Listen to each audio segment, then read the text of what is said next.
Good morning, Brew Daily Show. I'm Neal Freyman. And I'm Toby Howell. Today, after 7 years of sleeping in the garage, Wells Fargo gets invited back into the house. Then hackers have been using a sophisticated voice phishing operation to steal customer data from retail companies. It's Thursday, June 5th. Let's ride.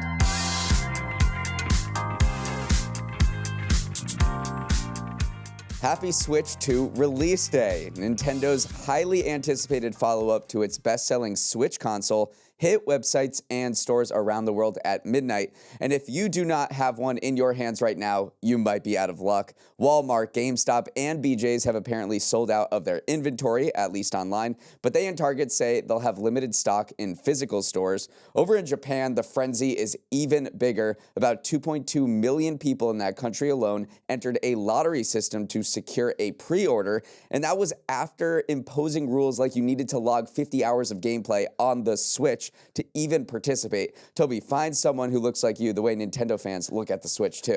They are coming out in droves for this thing. A Verge writer who lives in a town with a population of just 65,000 people documented his experience waiting in line to get his Nintendo Switch. And he said his local Best Buy had a line 400 people deep before the Switch even came out. That is some crazy demand. Nintendo expects to sell 15 million units in 1 year, but you might want to take the over on that. It's great news for electronics retailers too, like BJ's, like Walmart, like Best Buy. It's their Super Bowl. They're having all these people come out in droves if the Super Bowl only happened once every 8 years.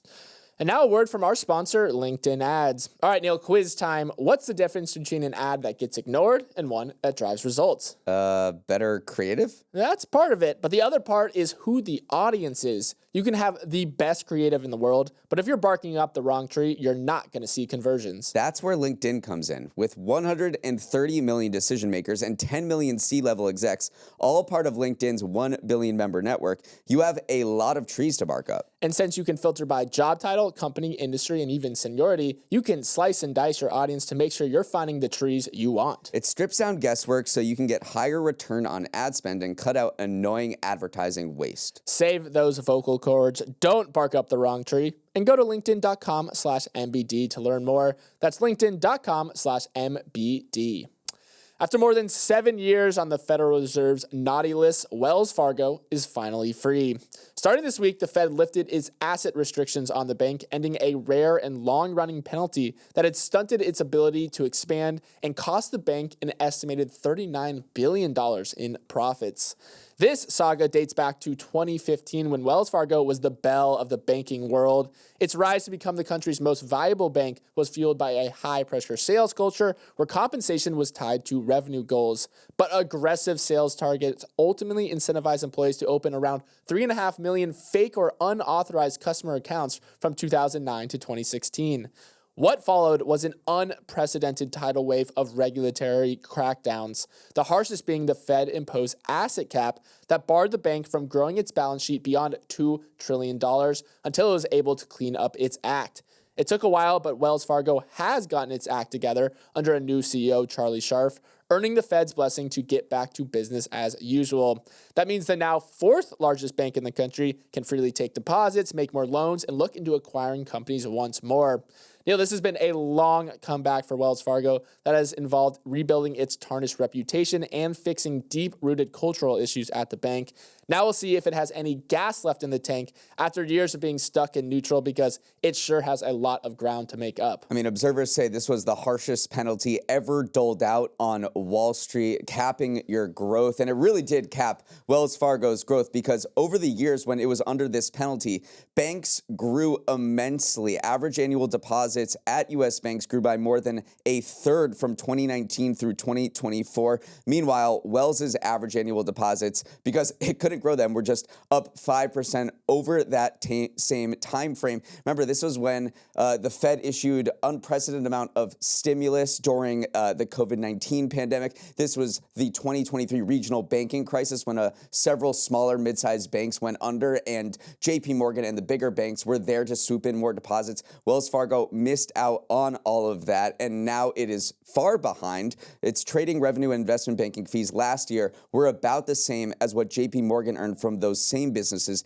in just the fourth quarter alone. So it's got some catching up to do, but it does seem like in a prime position to be now one of the more profitable banks on Wall Street now that it has its ducks in order. I do just want to go back to when this punishment was handed down. An analyst at Piper Sandler said it was almost like a ghost story you would tell children to scare them, but not something you'd actually see in practice. This asset cap was just a very scary thing. And initially, actually, it was thought to be maybe this quick undertaking where Wells Fargo could get its act back in order relatively quickly. And actually, after the punishment was handed down, some analysts actually upgraded the stock because they thought it would be done and dusted within the year. It drew on much longer than that. More and more things started coming out about how rotten the Wells Fargo culture was. They got hit with a $1.7 billion fine from the Consumer Financial Protection Bureau as well for how they were handling mortgage and auto loans. So it was just this whole thing where they needed to switch the culture out, stop incentivizing these employees to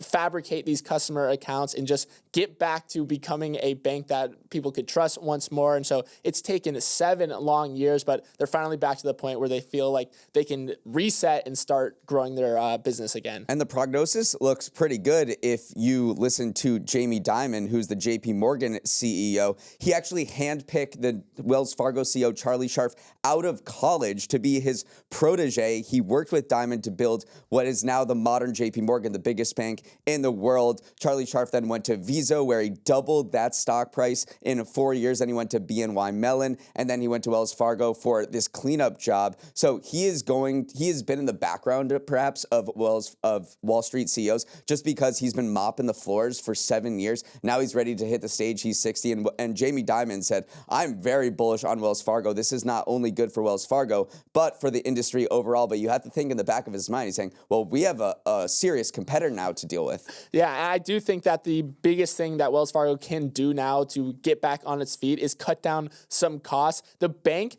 had hired 10,000 employees across its risk and control groups to try to address some of these regulatory issues. So last year it spent $2.5 billion more on those groups than compared to 2018. So they can finally trim that headcount down. They don't need so many people working on these regulatory issues, and they can actually start making money for the business instead. Moving on, honk if you need rare earth minerals. Global automakers are leaning on their horns to get anyone to pay attention to an impending crisis. They're going to have to pause production at plants in the coming days and weeks because they're running out of the magnets made by rare earth minerals necessary to make cars. This impending manufacturing catastrophe began back in April when China halted exports of rare earth magnets, a key input for literally every piece of advanced electronics in the world: cars, planes, cell phones, robots, data centers, weapons. If it has a motor, generator, or sensor, it requires a magnet made by rare earth minerals. The problem is that China has a stranglehold on these components, controlling more than 90% of the market, and the Chinese stopped shipping those internationally 2 months ago, reportedly in retaliation for Trump's tariffs. Now, companies' stockpiles are dwindling, and without new supply, they say they're going to have to shut down factories imminently. The rare earth shortage would be most devastating to the auto sector, the largest buyer of these magnets. Without the magnets, they simply can't make cars and would have to send workers home and turn the lights off. It's already happening. Last week, Ford temporarily closed its Ford Explorer SUV factory near Chicago due to a lack of magnets. Toby, shades of the 2021 chip shortage here that devastated auto production. Are there any workarounds? Yeah, the workaround here is you need rare earths. China's not sending you them. So what do? You go and set up manufacturing for auto parts in China. You start building your engines over in China, which is diametrically opposed to, the Trump administration's goal of reshoring American manufacturing. But when you have such a critical component of the supply chain being kind of constricted by China, you're going to have to get creative with it. So one option is you literally just start building engines over there. Another option, which is just a horrible option, is you partially finish an engine, send the whole engine over to China, have just a dime or nickel size rare earth magnet installed, and then send that back to the US, which again is not cost effective, not efficient whatsoever. So these workarounds are pretty much working very much against the U.S. administration's goals of trying to bolster auto manufacturing inside our borders. And it's just incredible what these magnets go into. It's literally everything. There are as many as 12 magnets in a single luxury car seat. They're also in high-end speaker systems. So it's potentially, automakers could just say, okay, well, we can't make, souped up cars anymore. You're not getting adjustable seats. You're getting downgraded speakers because we just simply can't make these cars with the necessary requirements because we don't have magnets. So they are pleading, and it's not just the United States automakers. European automakers have also had to idle factories over the past few weeks because China's halted these shipments, not just to the United States, but all around the world. So they are pleading with China to open up these shipments back. But it just goes to show how incredible a hand China has in this trade war because, there's nothing more powerful than holding these magnets because they are the entire world's Achilles heel. Without them, you can't make a single piece of advanced electronics. Yeah, and that's maybe what will happen is that you'll start downgrading your electronics. One option is to revert back to older electric vehicle motor technology, which is less efficient and less cost effective, but doesn't rely as much on rare earth magnets. So that's not a great solution. And the other solution is just produce more gas-powered cars, which also necessarily isn't great for companies who have fuel economy standards to try to meet, emission standards to try to meet. So they are between a rock, a hard place, and a rare earth mineral. And right now, China does hold all the cards. Google's threat intelligence group is sort of like an IT department for the whole internet, and it just issued a warning telling companies to be on the lookout for a sophisticated hack hitting 20 businesses across the US and UK in recent weeks. A hacking group has been impersonating IT personnel and tricking people into revealing login info or installing a copycat malicious version of a Salesforce tool. So far, the network has attacked 20 companies, mostly by calling up employees, pretending to be their friends over at IT support, and nicking some sensitive credentials in the process. Google's report didn't name specific companies, but it follows a rash of reports from Adidas, Victoria's Secret, Cartier, and North Face that they've been facing cyber attacks in recent weeks. Now, if you're a frequent Salesforce tool user, don't be alarmed. The issue isn't tied to any inherent vulnerability in its software. It's more tied to inherent vulnerabilities in humanity's software, as the hackers have relied on voice phishing campaigns and social engineering to gain access to customer info. So, Neal, Google has put out the bat signal here to remain vigilant as these hacks keep coming and they don't stop coming. These retailers are taking a massive hit from these hacks. Marks & Spencer, which is a UK retailer, expects to lose $400 million in operating profit because it can't sell anything online. It's been going on for weeks, and it doesn't expect its e-commerce site to get back up until July. So that whole area of its business is just completely offline. Victoria's Secret website had been offline for multiple days. It just got it up recently, but it just lost millions of dollars in sales. Retailers are kind of a sitting duck in the cybersecurity space. They are very ripe for hacking. They're going to target any industry with high transaction volumes, which retailers have. They have tight margins as well, so they're not going to maybe invest in cybersecurity the way other companies would, and they just have tons of customer information, because what do you do every single time you buy something? You type in all of your personal information so they can send it to you, and you give them your credit card information. So retailers are just kind of sitting there ripe for hacking, and Google's putting out this call saying stay vigilant. Yeah. But the damage is already done. And the issue here too is that it's not easy to get these hackers out of the system once they've gained access through legitimate credentials. And so you are seeing companies literally turning things off and turning them back on again, like Victoria's Secret, who had to take their website down because you can't necessarily fix things. You have to stop attackers from getting deeper into your network. So you oftentimes do just shut down and totally delete systems basically to reset and build them back up. So yeah, it is a massive headache because hackers are not easy to get rid of once they've wormed their way into your business. Up next, we got Neal's Numbers. Welcome to Neal's Numbers, the segment where I share 3 stats from the week's news that will have you going, well, actually, to your friends all weekend. My first number is the fastest growing millionaire hub in the country. Think you know what city it is?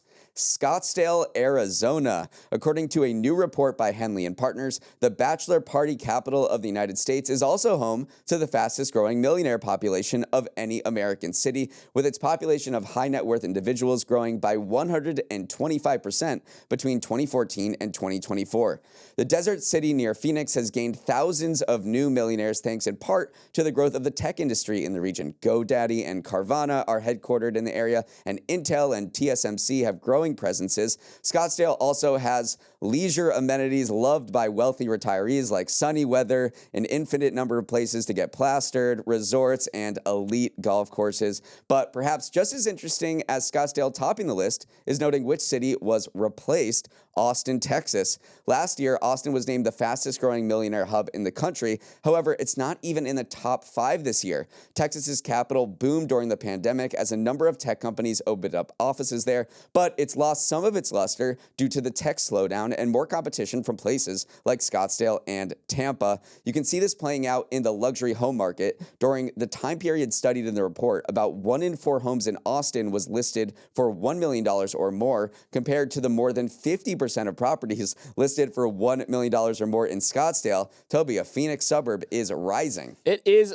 rising right now, and it does have a lot of millionaire residents, 14,800 by Henley and Partners estimation, which is solid. That's more than West Palm Beach, which was second place over the last decade with 112% growth in high net worth individuals. But then if you just zoom out and you look at like the true concentrations of where millionaires actually live, you look at the Bay Area, which came in at number 3 on the list, which is so impressive because the Bay Area has 342,000 millionaires who live there, 82 billionaires, 756 centimillionaires as well. So just in terms of the scale, that's a lot of Scottsdale's worth of millionaires that are living in the Bay Area. It is. This report measured the fastest growing ones, and Scottsdale is truly rising. What is not rising, besides Austin, Texas, is Connecticut. Poor Connecticut, Greenwich and Darien. They were on these lists for many, many years, but they've completely dropped off the list entirely, and that's because people are just going to Florida. West Palm Beach was the second fastest growing one. Miami was number 4, so you're seeing this exodus of richer people from Greenwich and Darien down to the east coast of Florida and the desert of Arizona. My next number may explain why visits to your Nana increasingly include ripping a bong. U.S. marijuana use among people aged 65 or older surged nearly 46% from 2021 to 2023, according to a new study in JAMA Internal Medicine. 7% of older Americans say they used cannabis in the past month, compared to 5.2% in 2022, 4.8% in 2021, and less than 1% in the mid-2000s. The upswing can probably be explained by cannabis being legalized in more states, as well as the social stigma wearing off for taking cannabis to deal with chronic pain, stress, or other conditions afflicting America's seniors. Health experts are warning this increased use comes with risk. After all, there's a lot more THC in cannabis nowadays than when boomers were toking up at Woodstock as teenagers decades ago. In an editor's note accompanying the study, 3 geriatricians wrote that cannabis can complicate the management of chronic diseases, interfere with other drugs people are taking, and impair the senses and cause accidents. So more research into the benefits and risks are needed. But one thing's clear, Toby, pot is just not for the youth anymore. It's not just for the youth. It's increasingly for older, richer women specifically, too, because the increase was more pronounced among women than men, and was also more pronounced among adults with annual incomes over $75,000. So it does really look like that stigma factor has totally changed, and now, these older women are just kind of sitting on their porch and smoking some weed, whether medicinally or recreationally. There was this other survey that found that cannabis use in the U.S. has been increasing, but not actually amongst teenagers. This research looked at data on more than 500,000 people's cannabis habits during different time periods from 2013 to 2022, and teenagers was flat while everybody else's cannabis use was growing as well. So it is this fascinating thing where it is making its way upwards in the age ranks and staying the same or even dwindling amongst the youths. My final number is a listener submission from Valeria, so you have her to thank for this one. And she alerted us to the fact that Sherwin-Williams, the paint company, has begun to spotlight its loneliest hue of the year, meaning the hues that were the least popular among customers. For 2025, that hue was Radiant Lilac SW0074. Despite being a rich, inviting purple, Radiant Lilac had the fewest gallons sold of any hue in the Sherwin-Williams portfolio last year. Out of the millions of paint gallons the company tints per year, there were less than 1,000 gallons of Radiant Lilac made. Design experts say it's probably because homeowners are a cautious bunch and purple is a bold choice that's hard to pull off. Like, if you do purple wrong, people may never come over your house again. Still, the folks at Sherwin-Williams think Radiant Lilac shouldn't scare you off if you are thoughtful about it. This hue works really well if you're going for a 70s retro vibe, paired with olive and mustard yellows and walnut wood tones. Radiant Lilac would also shine in design styles ranging from Art Deco, mid-century modern, Scandinavian, and bold minimalism. Toby, I really like this marketing initiative. It's smart to highlight the ugly duckling, but explain why it's been overlooked. Yeah, I don't like this color at all. I love it. A lot of designers kind of, once this press release came out, started saying how they would use it, and some of them said Radiant Lilac is terminally outdated. Obviously, it's very intimidating, too, to try to put this outdated color in multiple places. Also, it's just not trendy at all right now. These kind of pastel shades are very much out. There's very much a more of a focus on these natural organic tones, you know, deeper greens, deeper browns, and et cetera. And Radiant Lilac just doesn't fit at all with that. The other color story that we've talked about on the show before, though, is Pantone names a color of the year each year, and this year it's peach fuzz. And so I started looking at color theory, and peach fuzz and Radiant Lilac actually pair quite well together. They're both sort of muted. Their low saturation levels help them blend without clashing. Also, it's a nice warm and cool balance. So you can take the most popular color of the year and the least popular color of the year and actually make some magic out of that. And I kind of like that that is the case here. I'd probably need to call up a professional because those two together, oh my God, it would be a disaster. Okay, let's sprint to the finish with some final headlines. The hits keep coming to President Trump's big, beautiful bill. The nonpartisan Congressional Budget Office calculated that the massive tax cuts and spending package would add $2.4 trillion to U.S. debt by 2034, giving more ammo to critics like Elon Musk, who say the bill would bankrupt the country for future generations. Specifically, the bean counters at the CBO found that the bill would cut spending by $1.3 trillion in the coming decade, but reduce tax revenues far more than that, $3.75 trillion. It would also cause the number of people without health insurance to rise by 10.9 million from cuts to Medicaid. The new figures may dim the bill's chances in the Senate, where it can't lose many Republican votes, but some GOP lawmakers already say they're voting against it, with Senator Ron Johnson yesterday calling the bill immoral and grotesque and demanding changes. Yeah, the Trump administration has kind of repeatedly dismissed this CBO estimates. They're saying it's inaccurate because they're saying it doesn't account for any boosts to the economy that the bill might create through these tax cuts, which could offset some of those revenue losses. I mean, Treasury Secretary Scott Bessent said last month, "I'm not worried about the U.S. debt dynamics because a swelling GDP will ease the burden." So he's projecting higher growth can help offset some of these things. But yeah, this bill narrowly passed the House last month. It now faces a lot of opposition in the Senate. It's probably going to look like a totally different bill by the time it gets out there. But the CBO is one other data point that critics can take and say, hey, this is going to increase our debt too much. We don't necessarily want this. We want to do more for deficit reduction. We don't want to add to the deficit. President Trump also announced a travel ban on 12 countries yesterday and a partial ban on 7 others, saying it was necessary to bolster national security and combat terrorism. The ban will fully restrict citizens from the likes of Afghanistan, Haiti, Iran, and other mainly African nations, while Cuba, Turkmenistan, Venezuela, and others will have a partial restriction. The White House says that the countries targeted by the ban either have high visa overstay rates or don't adequately vet or share security information about their citizens when traveling to the U.S. the proclamation won't apply to current visa holders, lawful permanent residents, or travelers coming to the U.S. for the upcoming World Cup or Olympics. The organizers have grown increasingly uneasy about Trump's immigration policies.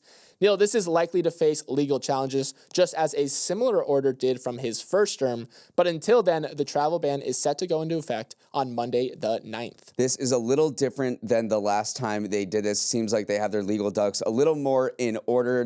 Trump, 1 week into office, ordered this travel ban from majority Muslim countries. And it was chaos at the airports. No one knew what was going on because it was implemented so hastily. That went through years of litigation. The Supreme Court upheld the legality once the Trump administration provided justification for it. It looks like they're taking their time and getting their legal ducks in a row so that it will survive more legal challenges here. Of course, human rights advocates are still upset about this, especially from places like Sudan, which is engulfed in a civil war. And you have people who are leading Sudanese human rights organizations saying it was just another indication of the Trump administration being inconsiderate to the suffering of those people. So yes, it may face legal challenges, but it's not like the first time with all of that travel chaos we saw at airports and other ports of entry for the United States. Finally, imagine getting an evacuation notice because authorities found World War II bombs in your neighborhood. Well, that was the reality for residents of Cologne, Germany yesterday, when more than 20,000 people were evacuated from part of the city so that specialists could come in and defuse 3 unexploded U.S. bombs from World War II they discovered earlier this week. It's not particularly rare to find World War II bombs in cities around Germany 80 years after the war ended, but an evacuation of this scale was the largest since 1945. The city basically had a snow day since the evac area contained 58 hotels, 9 schools, a couple of museums, and office buildings. The good news is that the 3 bombs were successfully defused. That is the good news, but the bad news is that more than a dozen couples that were scheduled to have their wedding at Cologne City Hall had to relocate their ceremonies. Can you imagine you plan this for this big old day and then they find unexploded World War II bombs and you have to reschedule everything? It's a good story. It is a good story, but that sounds like a nightmare right there. I didn't realize how prevalent this was. 1,500 to 2,000 unexploded World War II bombs are found every year in the North Rhine-Westphalia region, which is where Cologne is located. So this is not an unusual occurrence by any means. It is an unusual occurrence to have them just so close to a city center and a population center like Cologne. So very tough story for your wedding guests, though, to say like, oh, sorry guys, this wedding is literally off to a bad start because some bombs were found. All right, that is all the time we have. Thanks so much for starting your morning with us and have a wonderful Thursday. If you have any thoughts on today's episode, send an email with questions, comments, or feedback to morningbrew@morningbrew.com. Let's roll the credits. Emily Milliron is our executive producer. Raymond Liu is our producer. Our associate producers are Olivia Graham and Olivia Lake. Hair and makeup is standing in line at GameStop. Devin Emery is our president, and our show is a production of Morning Brew. Great show today, Neal. Let's run it back tomorrow.